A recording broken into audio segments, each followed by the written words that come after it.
সালাম আলাইকুম বন্ধু, আপনারা সকলে কেমন আছেন? আপনি দেখতে পাচ্ছেন যে আমি এখন ভেলোর ফোর্টের প্রাচীরের উপরে দাঁড়িয়ে আছি।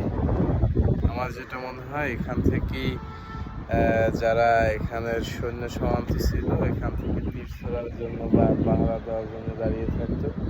মজার ব্যাপার হচ্ছে এই যে দুর্গটা, আমরা এখন আসলে ওই যে তুর্কি সিরিজ দেখতে পাই বিভিন্ন দুর্গের, ঠিক আছে, দুর্গগুলার সিস্টেম এখানের এই দুর্গের দেখতে পাচ্ছেন ওইখান থেকে প্রবেশদ্বার, ওই যে ওইটা, আর তার চারিদিক ঘেরা, এই যে সম্পূর্ণ দুর্গটির চারিদিক ঘেরা হচ্ছে লেক, ঠিক আছে, অর্থাৎ করা আর কি, কোনো শত্রুর আক্রমণ জানি সহজে না হতে পারে, এই পানি যেন ওভারটেক করে না আসতে পারে, সেরকম করে এটার তৈরি করা হয়েছে এই দুর্গটি।